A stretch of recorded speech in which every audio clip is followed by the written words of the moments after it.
So yeah, it's been a minute. Not gonna lie, it's been a couple weeks, I believe, and hopefully we'll be uploading more consistent now that I'm done with the finals and we're into the summer break. So that should be all good.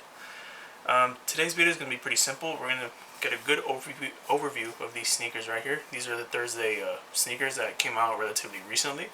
I know they have a new high top version, but this is probably the one they'll sell the most of. We're basically gonna go over the company itself. We're gonna go over technical specs of the shoe, and we're going to go over my likes and dislikes about them. I think you're going to find something pretty intriguing about these, but at the same time you might be a little cautious. So just keep up with this video, and thank you for finding the Average Finds channel. Here's the introduction.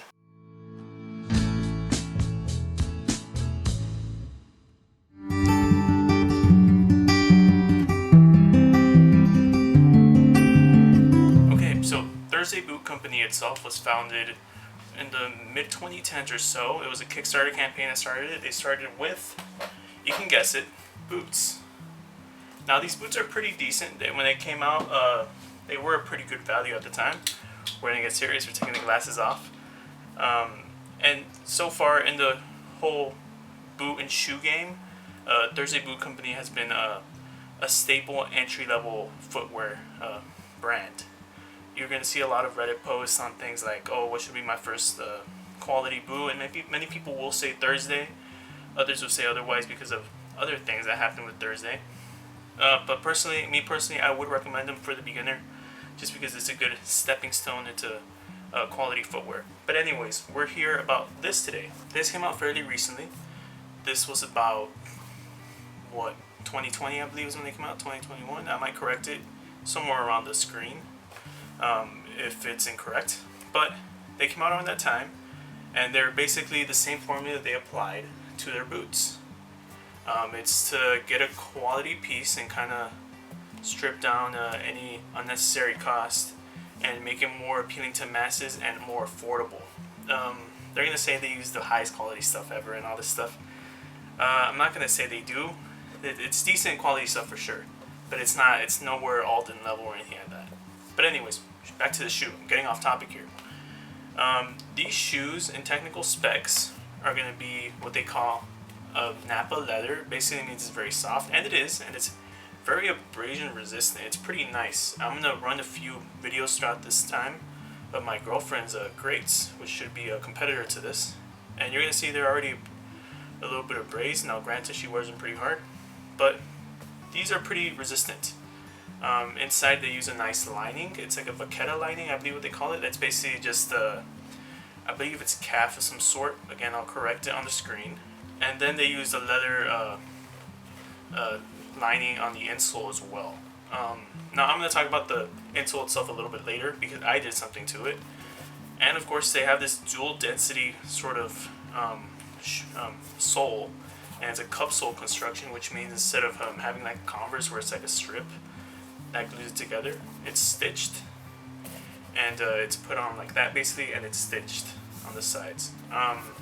So that's basically the somewhat the basic run up of it. It's a fairly, in terms of materials and just the specifications itself, it's pretty good. I have to say for $129 even, it's pretty good. So they have a very fair competitive advantage.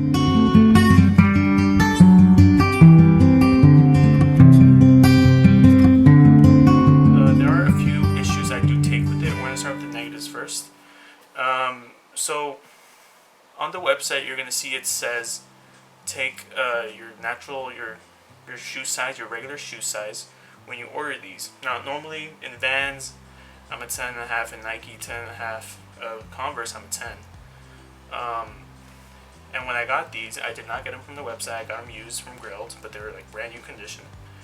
When I got them, they fit really tight, and these are a 10.5. And what I figured out was that the insole took up a lot of space. So what I did, it's kind of a ghetto fix, but check it out.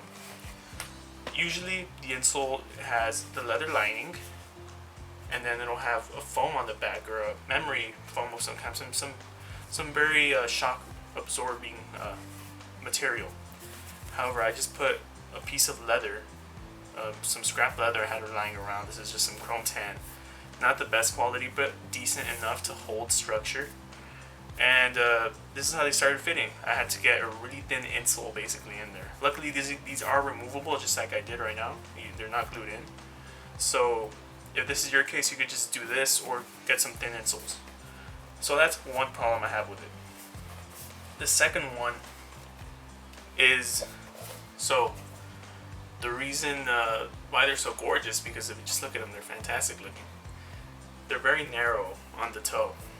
Now, I have boots and shoes that are fairly narrow, but not like this. And again, I have to say it has something to do with the insole or just the last design of the shoe. It just does not accommodate for my pinky toe or here real well. What I'm suspecting is I should have sized up a half size to an 11. So you might have fit issues if you take the regular size, but again, that's my experience. It could differ for everyone, everyone's experience.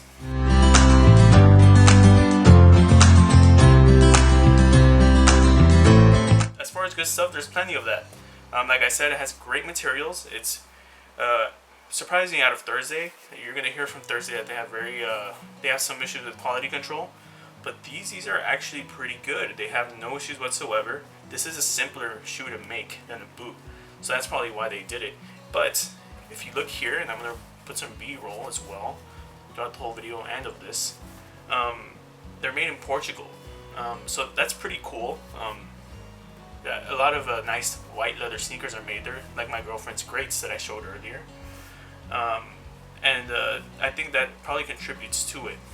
Now, I'm not really a country of origin kind of guy, but if there's a country that makes a specific kind of thing and they do it well, that's what they're known for. And in Portugal, they're known to make pretty decent quality shoes for pretty good prices. So that's number 2, quality materials, very well made.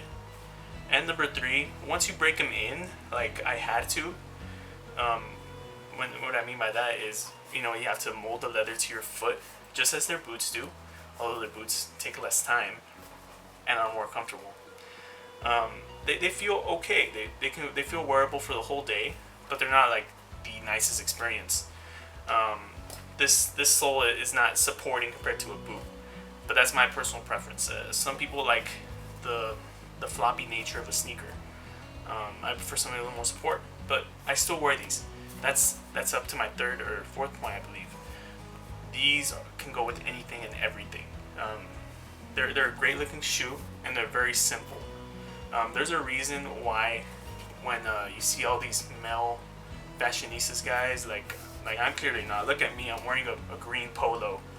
I'm not the most stylish person, but with these, you can make anyone look stylish.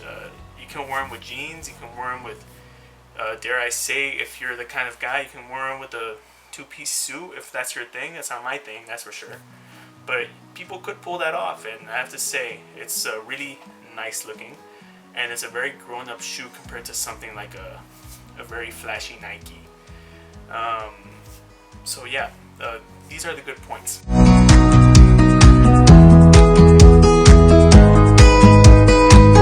In terms of final thoughts, I could sum it up in a little bit, in a few sentences.